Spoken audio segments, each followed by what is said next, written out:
competitor. As we just saw, Perry Saturn can certainly dish out a receipt, but some 7 months later after Oh yeah, it was Mike the Bell, Saturn was Perry on hand Saturn to Mike deliver Bell more thing they're receipts, this time referring in to. another physical match versus a local competitor, Brian Gamble, on an episode I of WWF don't Metal know in about this December one. 2001. The story goes, Gamble claimed they were wrestling in his hometown and had friends and family in the audience, and for that Okay. reason he wanted to get more offense in than a typical jobber would. The match starts off with Gamble performing a hip toss, to which Saturn then responds by asking, "Are you trying to shoot on me?" before giving Gamble a strong slap to the face. Gamble replies with a shove, only to get annihilated with a massive spear. But there was still more to come. as Saturn also delivered Jesus a hard Christ. kick to the back. Well- Gamble managed to hit a spinning elbow, where he then tried to go for a cover, but Saturn wasn't having any of it. Perry brought Gamble down one I more didn't time, even allowing Saturn to lock in a submission know about this hold, one, which but got this the is- win. The match plays out quite differently to a typical enhancement squash, with the wrestlers being on different pages at various points in This the is match, on as seen Brian with the numerous Gamble. stiff shots dished out by Saturn. While Oh Saturn took man, as well. As you guys can already tell, this is obviously another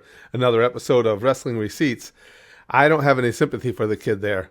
From the way, at least from the way it was described, it sounds like he didn't want to get squashed, which is the job of local talent.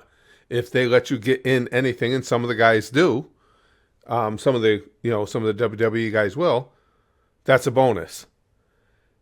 If you go in there thinking, well, because mommy and daddy are sitting ringside, think you're going to get to shine against an established star, you're pretty stupid.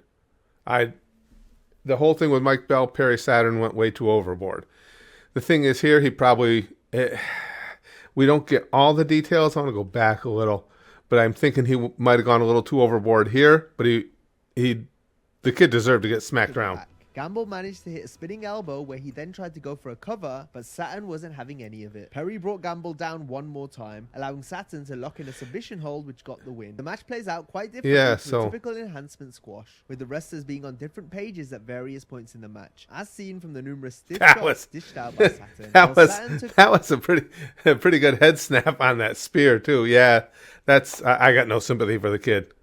Go in there, get squashed, shut up, get paid. Teaching his opponent a lesson to the extreme, Diesel would get his message across at the 1994. Or, I mean, don't get me wrong. You're not in that situation. I wouldn't personally do it as a greener, as a nobody. Most of the guys wouldn't get too upset if you just said, hey, listen, again, mommy and daddy are here. Is there any chance I can just get a little shine? They might tell you no.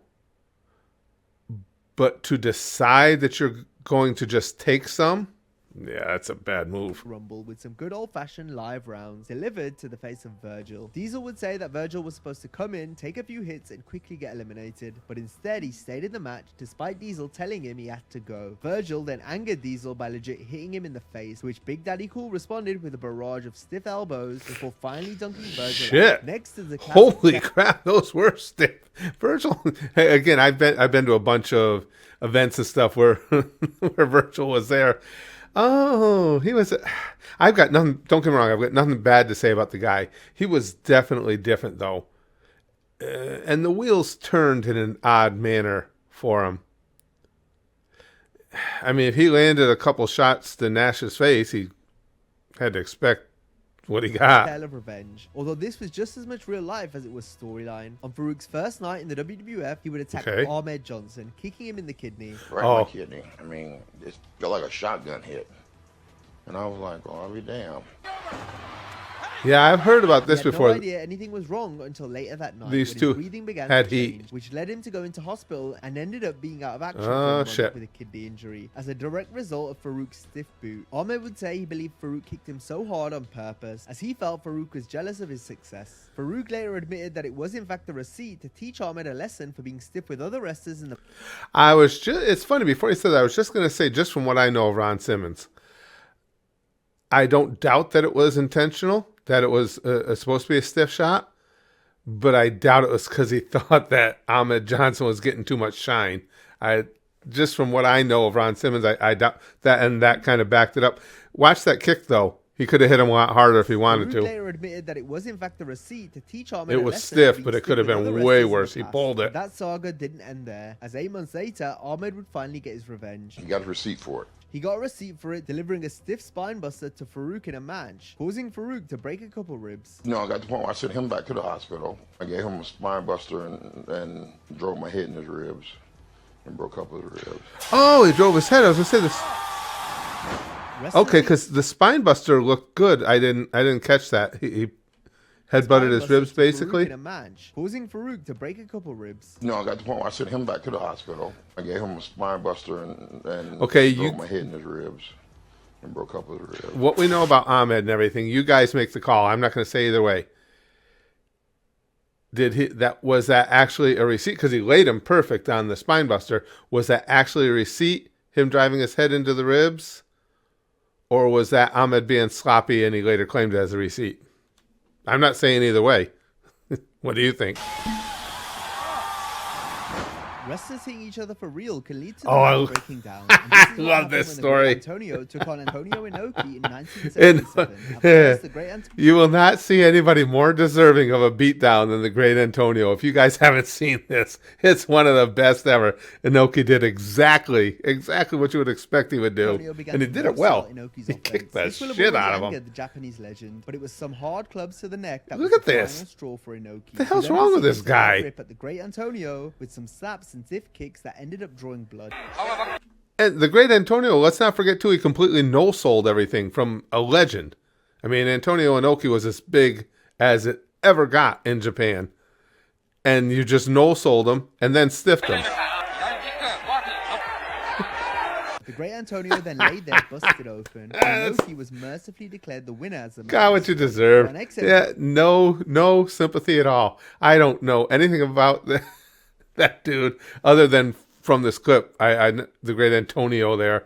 Never heard of him prior to that clip. Don't know of anything of him since, but he got exactly what he deserved. We go back to Japan in 1990, where a huge interpromotional match for the IWGP Heavyweight Championship saw All Japan's Stan Hansen challenge New Japan's Big Van Vader in one of wrestling's stiffest big ever boys. matches. Yeah. Even before the match began, Vader suffered a broken nose whilst on the outside after Hansen swung his cowbell at him. He was telling me, he says, you know, you hit the thing came back, broke my nose right off the bat. Once things got underway, the physicality continued, with both men hitting each other for real, with Vader in particular landing some stiff shots. Hansen responded with a melee in the corner, where he ended up sticking his thumb into Vader's eye, causing it to pop out, resulting in an insane visual. Vader showed incredible toughness, pushing popping the eyeball out. Yeah, that's a CVS receipt. You know, a really long one, a big one. Back into its socket and holding it in place with his eyelid. The match continued, as did the punishment. The two men beat the holy hell out of each other, with the action eventually spilling to the outside. The match ended in a double counter after both men continued brawling in the crowd. All the bones in my face had to be fused.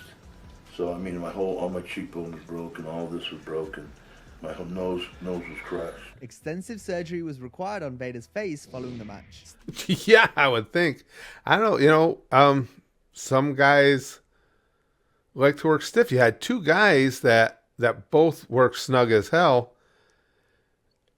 And as surprising as it may sound, I'm kind of surprised it went that off the rails because they're both aware of it. Well, I guess when you get your nose broke with the bell, that was probably an accident. Vader responds, doesn't like that. So, yeah, well. Sticking with Vader, it escalated. In Ken Shamrock developed into a we saw this in another clip.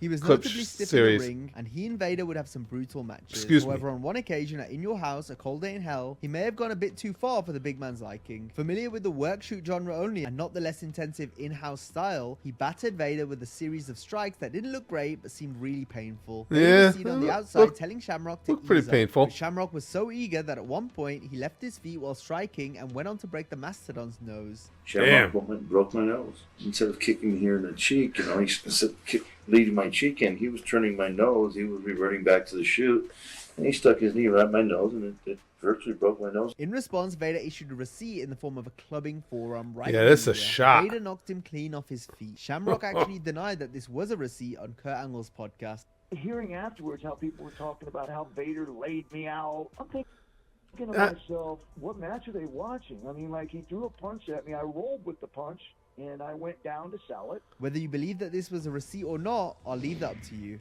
Yeah, I personally, I mean, it's tough to see for sure from that looked like good contact. I think it was a receipt. Now, I don't know. Was Shamrock selling it? I think he was not goofy for a second. I mean, just look at the contact. What do you guys think? Watch. Whether you believe that this was a receipt or not, He I'll knit. leave I that mean, to when you. your As we head see- snaps that hard from an arm that big, trust me, this I know, you're not goofy for at least a little while. I don't know. So far, wrestlers Looked like a showed receipt their to me. legit frustrations with their Looks like opponents a in legit various shot. different ways. And Shawn Michaels demonstrated this at the 1996 SummerSlam. In his match And, with you know, you never know what's inside somebody's mind. And it could be a case, too, of Shamrock. Maybe Shamrock doesn't like the idea that he didn't continue the shoot further. I don't know. Shawn went to the top rope and was to attempt an elbow drop that Vader was supposed to dodge by moving out the way. Vader, however, never moved as Shawn landed on his feet. He then began to visibly berate Vader for forgetting the spot. Never in my life had that happen to me. Everyone forgets spots, and even Sean forgets spots. Yeah. Well, if you forget something, well, you do something else, then you come back to it, right? I mean, it's called... Leon White's Brought not to wrong tears there. by HBK, Vader's time got worse as it became clear he was not going to become the company's next monster heel. Instead, at a pay-per-view, Vader was forced to refer to himself as a fat piece of shit. I remember by that. writers, and even Vince McMahon joined in complaining about his employee's odor during a live AOL chat. Yeah, that's unfortunate. Vader had a great career, and for it to all fizzle like that. Does forgetting a spot like that look dog shit? Sure, but Leon White's not wrong. I don't know of anybody who's wrestled for any length of time that hasn't forgotten a spot. That an overreact. Put it this way, Sean was, and you guys pointed this out when we had seen that clip prior, and I agree with you 100%. Sean was only able to do that because he was Vince's boy. Had this been in Japan, or had this been, you know, like in an indie type situation, Sean would have never done that because he had the protection of the man who signs the paychecks. If Shawn Michaels had done that to Leon White in a different situation, it probably would have been the last we saw of Sean. Forgetting a spot Would have been getting worse than the through that Syracuse mid-match is fight. Something Kofi Kingston also experienced when he wrestled John Cena and Randy Orton in a triple threat match on Raw in 2010. Orton What's was this to one? get the win after hitting Kingston with a punt kick, but Kofi failed to get in position for the move, which led to Orton winning with the RKO instead. Upon delivering the Oh, move, the stupid, Orton stupid, would yell stupid. stupid at Kofi. Goes for the RKO and connects. Kofi Kingston jaw and face planted. The error is supposedly what ended Kofi's push during this time. However, years later, Kofi would get his own back on Orton, even though this time it was actually scripted. But ultimately, we know the only time. You know, the thing is, I'm going to go out on a limb here and say Orton was obviously pissed. I think Randy Orton knows the business well enough to know. I don't think he's going to hold a grudge about it. Again, it's somebody forgetting a spot. And I can see it pissing off Orton in the moment, but just my take from what I know of wrestling and wrestlers, I can't imagine it. When Orton cooled down, it was probably over. And from everything I've ever heard, Kofi Kingston's a great dude as far as how the locker room sees him. So, Spent 2 months in WWE in 1999 Forgot a spot, it happened. after their time in ECW, and their most notable appearance was losing a squash match to the Acolytes. They came in late that day, which in Bradshaw's eyes was a sign of disrespect, and further added to the animosity between the two teams due to public enemies' ties with WCW at the time. They then came up to Bradshaw just before he went out, telling him that they no longer wanted to do the spot with the yeah, we had table. seen, This pissed off the we're Acolytes even more. getting And some of the once- compilations crossing over. But what I do like is it seems like the different uploaders have sometimes different background info, basically or sometimes said if they more don't want to take the background table, info. we'll take the table to them. They went on to deliver a brutal That is an beatdown. ass. Sometimes it has to get to that. Horrific beating. You know, it's unfortunate, but it happens. Wasn't stiff then. It was real. When the Dudley Boys I'm not big fans of Public Enemy, so big fan of Ron Simmons. I think JBL's kind of a bully, so it's not one of my top guys either, but I like seeing them get their ass During kicked. the WWF in 1999, they were immediately paired with the Acolytes. The two teams had numerous very physical encounters. This was done as a way of testing the Dudleys to ensure there was no repeat of what happened with the Public Enemy. The Dudleys made their presence known during their WWF debut by attacking the Acolytes with 2x4s. Bubba in particular made sure to lay it in, giving Bradshaw 2 legit smacks one after the other. Bubba Ray was a badass. Bubba hit me so hard with that 2x4. I lost feeling in my feet and my hand. Wow. The next week, Farooq... Maybe I was right up front about it though. Bubba, they both are, but Bubba's a rough dude. Bradshaw were ready to give it right back to Bubba Ray and Devon when they ran in during an interview segment. Look out! Good! The Acolytes! Farooq and Bradshaw! The Acolytes beat the Dudleys around with 50-gallon drums, getting their receipt from the prior SmackDown. They were ready to kill us. They hit the set. They beat the crap out of us. Ron Simmons is picking up a 50-gallon drum. Yeah. A shoot 50-gallon drum and just having his way with the both of us. These are all live rounds. After the One of my favorite things in the world, and it goes back to just my love of the business, is when the guys can get together years later and have a laugh about it. You might as well. What the hell? I mean, stuff like that happens in wrestling all the time. If you're going to hold grudges about it, then you're going to spend your life holding grudges. You're going to spend your life miserable.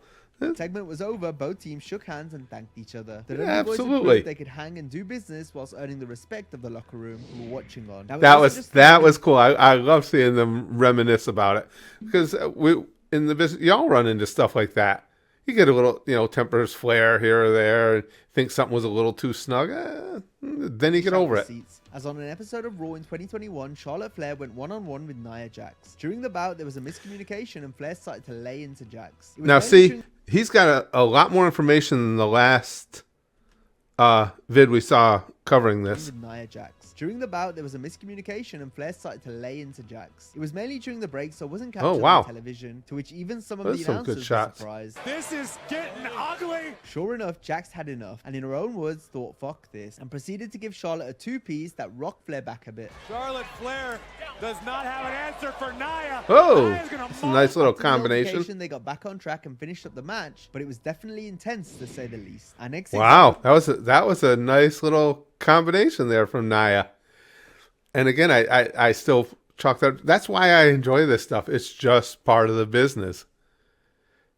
And I think the vast majority, as I said, with the whole thing with Orton and Kofi, you get over it. Okay, it was a flare up, and I said this or you did that, and I punched you and you punched me back, and now let's go out and let's go out and do it all over again. We'll definitely do more of these.